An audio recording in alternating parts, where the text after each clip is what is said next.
Eh bien bonjour à tous, aujourd'hui multi-avis, on a Stop or My Mom Will Shoot, A Nightmare on Elm Street, The Shallows et la saga Twilight. Comme d'habitude, j'ai filmé mes avis juste après le visionnage des films. Alors c'est le 2 que j'ai vu pour celui-là, pas les 7. Par contre c'est pour l'intégrale de la saga, c'est là. Donc je vous envoie les vidéos tout de suite, c'est parti. Alors je viens de terminer A Nightmare on Elm Street 2, Freddy's Revenge. Alors le 1, j'avais trouvé ça sympa, je me rappelle, j'avais mis 6 sur 10, c'était pas trop mal. Alors là, par contre, je l'ai pas regardé tout seul, la Casa Girl, elle est là avec moi. J'avoue que c'est compliqué. C'est une belle merde. Voilà, donc elle a pas aimé, au cas où vous auriez pas compris. J'avoue qu'il est nul, hein. C'est pas terrible, l'acting, il est très moyen. Au niveau de la flippette, il n'y a rien du tout. C'est le film que tu vas regarder comme ça un soir entre potes pour déconner, mais voilà, sans plus. Et encore ça, c'est parce que je cherche des trucs positifs. Moi, je vais mettre 2 sur 10. Voilà, non, je veux dire, il n'y a pas grand chose à rajouter, hein. Le film est vraiment très moyen. Non, il est pas moyen, il est nul. Voilà, bon, disons-le, il est bidon. Voilà, il est pas terrible. On m'avait dit que le 3 était mieux. Donc, quand je regarderai le 3, je vous dirai ça. Mais là, le 1, je vous dis, ça m'avait bien plu. Mais le 2, waouh, compliqué. Parlons qualité, super rapide. Pas grand chose à signaler. C'est du DVD+, parce que c'est vraiment très granuleux. C'est pas top. Le point positif, c'est que c'est en 1.78.1, donc ça vous prend tout l'écran, c'est full screen. Mais en dehors de ça, il est très moyen aussi. Bon, après, un film de 1985 et pas un film qui avait été tourné dans les meilleures conditions, certainement à l'époque, comparé à ce qui pouvait se faire à côté. Enfin, j'en sais rien. En tout cas, il est vraiment pas top pour un Blu-ray. Donc voilà, donc ça, c'était mon avis sur le Freddy numéro 2. Une déception. Alors, je viens juste de terminer Stop or My Mom Will Shoot. Donc, c'est un film que j'ai vu une tonne de fois quand j'étais minot. J'en avais gardé un bon souvenir, sauf que la mère m'énervait de manière assez forte. Mais finalement, ça va. Après, maintenant, le visionnant en tant qu'adulte, ça va. Pour ceux qui ne connaissent pas, c'est Stallone. Alors, d'après Stallone, il paraît que Stallone a dit que ce serait le pire film qu'il ait jamais fait. Bon, écoute, j'ai regardé sur IMDb, il a une note dégueulasse, 4, quelque chose, qui est immonde pour IMDb.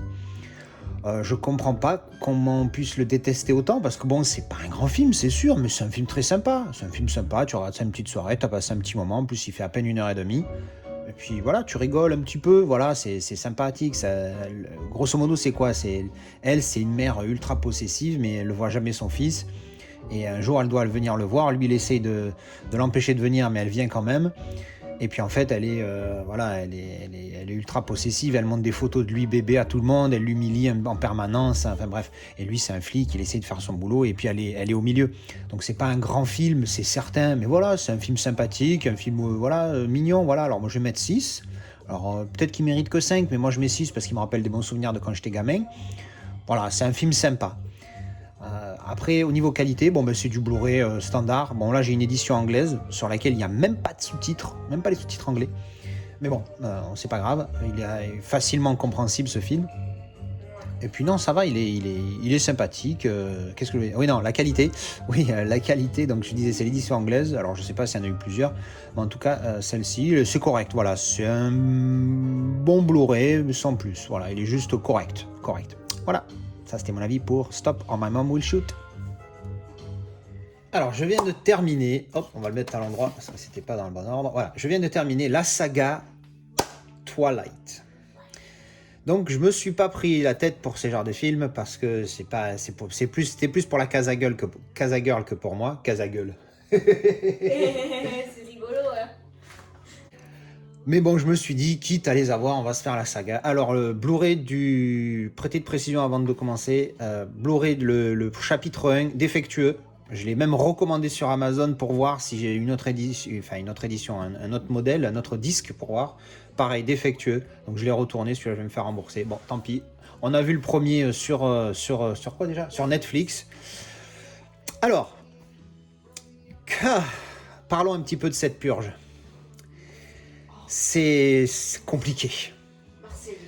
Alors, on va dire que de mémoire, hein, sans vérifier sur l'iPad, sur IMDb, le premier, j'ai mis 5. Le 2, j'ai mis... Je vais chercher, en fait. Alors, au niveau des notes, le premier, j'ai mis 5. Le deuxième, j'ai mis 4. Le troisième, 6, parce que je l'ai trouvé pas mal. Mais bon, c'était un gentil 6. Hein. C'était plus 5,5, mais bon, allez, pour faire plaisir, j'ai mis 6. Le 4, par contre, c'est une pure jasse. Techniquement, c'est 2,5. Encore une fois, j'ai été gentil, j'ai mis 3. Mais c'est 2,5, parce que le 4, c'est nul. Tu t'emmerdes. C'est une horreur. Et le 5, c'est un gentil 6 encore. C'est plus un 5,5 qu'un 6. Mais ça va. Première chose que j'ai envie de dire, et j'ai pensé ça tout le long des films à chaque fois, c'est quel gâchis. Parce qu'il y a quelque chose que j'aime beaucoup dans cette histoire-là, le fait, bon, pas juste le fait que ça soit une saga, mais il y a le coup des werewolves, il y a le coup des vampires, des trucs comme ça, leur confrontation et puis leur alliance forcée, il y a un potentiel pour faire un truc génial, mais putain, c'est mal filmé. Il y a des longueurs. Même dans les deux qui sortent un peu du lot à 6 sur 10, il y a des longueurs de malade. Il y a des fois, tu te dis, mais le 6, à la limite, allez, il y a une longueur. Il y a un moment donné où je me suis emmerdé. Mais en dehors de ça, franchement, il y a trop de longueur. Le 4, c'est une purgeasse. Putain, c'est une longueur, en fait. Tout le film est une longueur. Il n'y a rien. C'est-à-dire que ce film-là, tu aurais très bien pu le réduire à 10 minutes pour expliquer les trucs importants dedans. Tout le reste, c'est de la merde qui sert à rien. Bref, c'est ça qui m'énerve un petit peu parce qu'il y avait potentiel de faire quelque chose de vraiment plus solide. Là, c'est vraiment trop tourné adolescent avec l'histoire d'amour. L'autre, elle sait pas où elle est. À 17 ans, elle prend des décisions qu'à 35, tu sais pas prendre. Enfin bref, c'est trop capillotracté. C'est dommage parce qu'il y avait potentiel de faire un vrai truc. C'est le souvenir déjà que j'en avais il y a une dizaine d'années quand je les avais visionnés pour la première fois. Là, deuxième visionnage, voilà, il y a trop de longueur. C'est une histoire, là, il y a 5 films, ça pourrait très bien tenir en 2, voire en 1 long. Tu fais un long film de 3 heures, 3h, 3h30, c'est bon, tu règles tout, terminé, bisous. Là, ils ont fait 5 films, trop long. Bref, donc, déception globalement, parce que voilà, il y avait potentiel 2, mais voilà, ça tient pas la route, il y a des... C'est trop, voilà. Bon, je suis sûr et certain que si c'était une autre personne, je ne la nommerai pas, qui faisait cette review, je pense qu'elle aurait un autre discours. Mais, à un moment donné, même elle a avoué le 4, c'est chaud. Déjà, elle avait vu qu'une fois avant aujourd'hui, alors que les autres, elle a dû les voir combien 1000 Plus. Voilà, plus de 1000 fois. Sauf le 4, parce que c'est vraiment une purge. Et apparemment, là, la revue, ça va. Mais bon, c'est parce que je l'ai tellement, j'ai pas détesté, mais j'étais tellement en train de la taquiner dessus que je suis sûr qu'elle a réévalué le 4 juste pour me faire chier. Bref. C'est sûr. Voilà. Donc bon, déception globale, mais voilà, quoi, à voir une fois, mais après, voilà. Moi, j'avais pas prévu de le revoir, je le revois uniquement parce qu'elle est là et qu'elle voulait les voir et qu'elle adore ça. Donc bon, allez, on est gentil, on est sympa. J'attends de lui montrer Dasbot. Putain, j'ai rigolé avant même. Même moi, j'y crois pas, tu vois. Pourtant, je me suis envoyé 5 fois 100 films de merde, 5 fois 2 heures, ça fait 10 heures. Dasbot, il dure 2 fois moins. Mais bon, je dis ça, je dis rien. Bref. Bon, voilà, ça c'était mon avis sur les films. Alors après, les Blu-ray, alors que ce soit celui de Netflix, le 1 qu'on a vu, ou les 4 autres en Blu-ray, très moyen. Très granuleux. Alors, granuleux. Parce que très, je sais pas, mais très granuleux quand même. Ouais, non, très granuleux quand même. Parce qu'il y a des fois, le grain, il te saute à la gueule. Tu dis, arrête, vas-y. Alors, évidemment, il n'y a pas un cas où je dépense 1 centime dans les 4 cas si un jour ils sortent pour ces films. Ouais, un petit peu granuleux. Au niveau du son, c'était pas top non plus, même si, encore une fois, je suis pas super équipé. J'ai que du DD 5.1, Dolby Digital 5.1.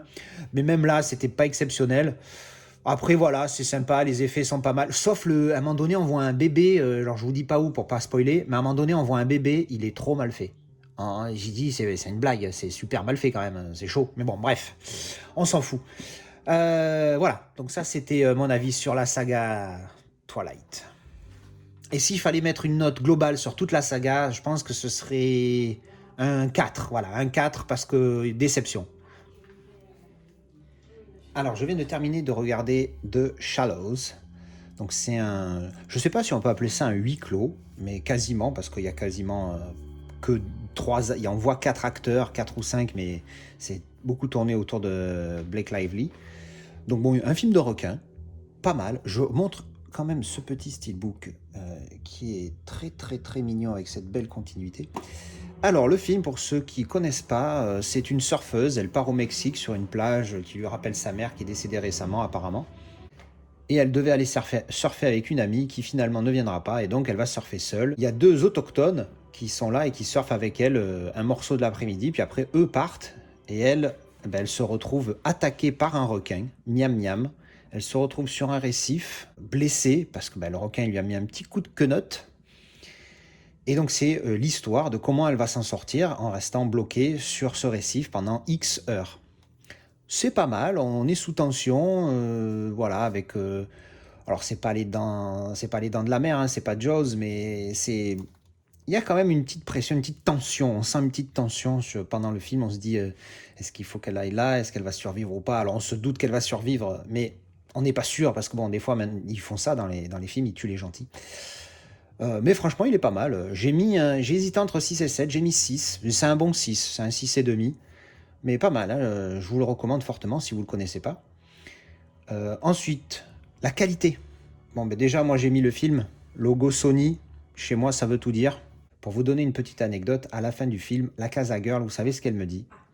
Elle me dit, ah, c'est quand même dingue, la 4K, on voit les détails du maquillage et tout machin. Je lui dis, ouais, mais c'est pas un 4K. Et oui, parce que ce n'est qu'un Blu-ray, mais c'est Sony. Et Sony font un vrai travail, je vous dis, ils m'ont déçu, je crois, qu'une ou 2 fois. Je crois que c'était Widows et un autre film, je sais plus, bref. Donc, il était vraiment magnifique. Hein. J'ai eu mieux. Hein. The Equalizer, pour moi, c'est le meilleur que j'ai vu, avec peut-être Miss Peregrine. Mais Miss Peregrine, je suis pas sûr que ça soit Sony. Bref, un superbe Blu-ray. La 4K pourrait apporter un petit peu au niveau du HDR, beaucoup, parce que j'ai vu qu'il était DI en 2K, malheureusement, même s'il a été filmé en 3,4 et 4K. Donc c'est un peu dommage.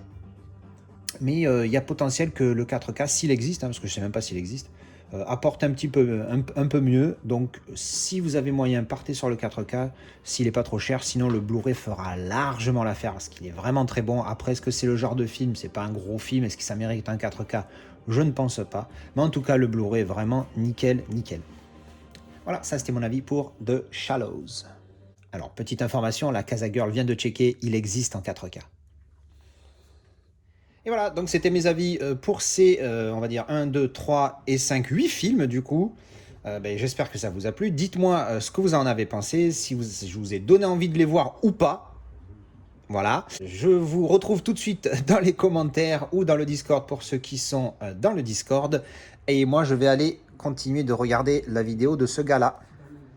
Allez, je vous dis à la prochaine pour une vidéo avis ou déballage. Ciao, ciao!